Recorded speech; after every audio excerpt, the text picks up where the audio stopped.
अस्सलाम वालेकुम। आज हम अपनी शॉर्ट क्वेश्चंस की जो है वो एक न्यू सीरीज़ जो है स्टार्ट करने जा रहे हैं। हम जितने लेक्चर्स जो है वो साथ साथ देखते जाएंगे, उनके कुछ इंपॉर्टेंट जो शॉर्ट क्वेश्चंस होंगे वो हम उनके क्वेश्चंस समेत जो आंसर्स हैं वो भी हम डिस्कस कर लिया करेंगे, ताकि साथ साथ जो है हमारे लेक्चर्स की प्रेपरेशन भी होती जाए।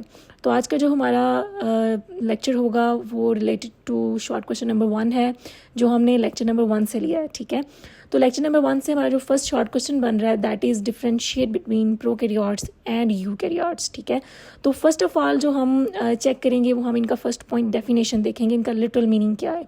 तो प्रो का मतलब जो है वो अर्लियर होता है या प्रिमिटिव होता है। तो इस कैरियन की बात करें तो उसका मतलब न्यूक्लियस होता है। तो प्रोकैरियोट्स जो हैं जिनके पास ट्रू टाइप ऑफ न्यूक्लियस नहीं होता बल्कि इनके पास प्रिमिटिव न्यूक्लियस होता है, यानी इनका जनरल जो डीएनए है वो साइटोप्लाज्म में स्प्रेड होता है। देन हम यूकैरियोट्स की बात करें तो यू का मतलब ट्रू होता है, जबकि कैरियन का मतलब न्यूक्लियस होगा, यानी इनके पास ट्रू टाइप ऑफ न्यूक्लियस है। यानी इनके डीएनए के गिर्द एक मेम्ब्रेन होती है और न्यूक्लियर मेम्ब्रेन ने उसको कवर किया होता है, so that's why it is known as true nucleus.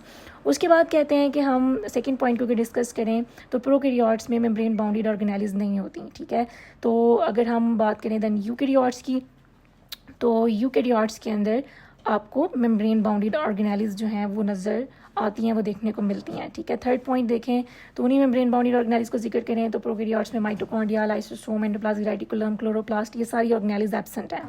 ठीक है, नेक्स्ट अगर हम देखें यूकैरियोट्स के अंदर तो उनके अंदर माइटोकॉन्ड्रिया, लाइसोसोम, एंडोप्लाज्मिक रेटिकुलम, ये सारी ऑर्गेनेल्स जो हैं वो मौजूद होती हैं। ठीक है, देन आपने डायग्राम जो है वो ड्रॉ कर लेनी है। प्रोकैरियोट्स के अंदर आपने बैक्टीरिया की ड्रॉ कर लेनी है, एंड देन यूकैरियोट्स में आप एनिमल सेल की ड्रॉ कर सकते हैं। ठीक है, उसके अंदर प्रोकैरियोट्स में अगर देखें तो जो आउटर वॉल होती है उसको हम कह लें कि सेल वॉल का नाम देते हैं, और उसके बाद जो आपके पास आती है वो सेल मेम्ब्रेन होती है। देन आपके पास डीएनए है, उसके बाद राइबोसोम्स नज़र आ रहे हैं। देन आपके पास प्लाज्मिड है, डबल सर्कुलर डीएनए होता है। देन आपके पास फ्लैजिलम है जिसके थ्रू ये मूवमेंट करते हैं। ठीक हो गया, तो ये पूरी डायग्राम आपने बैक्टीरियल सेल की ड्रॉ कर लेनी है प्रोकैरियोट्स में। उसके बाद आपके पास यूकैरियोट्स में एनिमल सेल आपने ड्रॉ करना है, उसमें भी आपने सारी ऑर्गेनेल्स ड्रॉ करके उसको अच्छे से लेबल कर लेना है। तो फर्स्ट ऑफ ऑल जो है इसमें आउटर जो वॉल आपको नज़र आ रही है सेल मेम्ब्रेन है। देन आपके पास राइबोसोम्स आ जाएंगे। देन आपके पास न्यूक्लियस है, उसके बाद एंडोप्लाज्मिक रेटिकुलम है, सेंट्रियोल्स हैं, और इस तरीके से आपका एनिमल सेल जो है ये कंप्लीट हो जाएगा। उसके बाद आपके पास फोर्थ पॉइंट आ जाएगा कि इनमें राइबोसोम्स जो होते हैं प्रोकैरियोट्स में वो स्मॉलर होते हैं, जबकि यूकैरियोट्स में लार्जर इन साइज़ होते हैं। तो टोटल साइज़ प्रोकैरियोट्स में बात करें 70s होता है, जबकि यूकैरियोट्स में 80s होता है। ठीक है, तो प्रोकैरियोट्स की जो स्मॉलर सब यूनिट है वो 30s की होती है, लार्जर 40s की होती है। ठीक हो गया, और उसके बाद आप अगर देन यूकैरियोट्स की बात कर लें तो यूकैरियोट्स में जो टोटल जो है वो 80s साइज़ है, और स्मॉलर सब यूनिट जो होगी वो 40s की होगी, और देन आपके पास जो लार्जर सब यूनिट होगी वो 60s की होगी।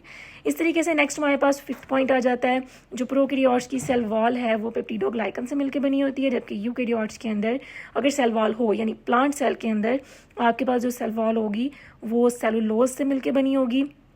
उसके बाद आपके पास कह लें देन आ जाता है फंजाई। फंजाई के अंदर आपके पास काइटन से मिलकर बनी होगी। ठीक है, उसके बाद 6 पॉइंट में आप एग्जांपल दे लेंगे जो प्रोकैरियोट्स में बैक्टीरिया और साथ में आप आर्कियोबैक्टीरिया की एग्जांपल देंगे। देन आपके पास यूकैरियोट्स में जो एग्जांपल आएंगे वो एनिमल, प्लांट्स और फंजाई और प्रोटिस्ट आप ऐड कर सकते हैं। ठीक हो गया, तो ये हमारा शॉर्ट क्वेश्चन जो है वो कंप्लीट हो गया उसका आंसर, यानी जो डिफरेंशिएट बिटवीन प्रोकैरियोट्स और यूकैरियोट्स, इसमें आपने ये सारे 6 के 6 पॉइंट्स ऐड कर लेने हैं, और इसमें आपने डायग्राम जो है वो मस्ट बनानी है। ठीक है, और उसको साथ आपने अच्छे से लेबल भी कर देना है। तो इस तरीके से आपके पास बैक्टीरियल सेल की डायग्राम और यूकैरियोट सेल में एनिमल सेल की डायग्राम आ जाएगी। उसके बाद आपने ये ज़हन में रखना है कि आपने इंपॉर्टेंट पॉइंट्स को जो है वो अच्छे से लेबल कर देना है। उसके अलावा आपने फॉर एग्जांपल अगर फर्स्ट पॉइंट के अंदर न्यूक्लियस की बात कर रहे हैं तो उसके अपोजिट भी आप न्यूक्लियस की ही बात करेंगे, कोई और पॉइंट जो है वो आप ऐड नहीं करेंगे। सेकंड पॉइंट में आप मेम्ब्रेन बाउंडेड ऑर्गेनेल्स का बता रहे हैं तो यूकैरियोट्स के सेकंड पॉइंट में भी आप मेम्ब्रेन बाउंडेड ऑर्गेनेल्स के बारे में ही लिखेंगे, कोई और ऐड नहीं करेंगे, यानी कंट्रास्टिंग पॉइंट्स आपने ऑपोजिट मेंशन करने हैं। तो डिफरेंस वाले क्वेश्चन में ये चीज़ ध्यान रखा करें, और इंपॉर्टेंट वर्ड्स को आपने मस्ट बोल्ड करना है, प्रेजेंटेशन आपकी अच्छी होनी चाहिए। तो फर्स्ट क्वेश्चन का हमारा आंसर कंप्लीट है, इसका आप स्क्रीनशॉट ले लें, इसको अच्छे से प्रिपेयर कर लें। नेक्स्ट हम इंशाल्लाह अगले शॉर्ट क्वेश्चन के साथ अगली वीडियो में मिलेंगे। अल्लाह हाफिज़।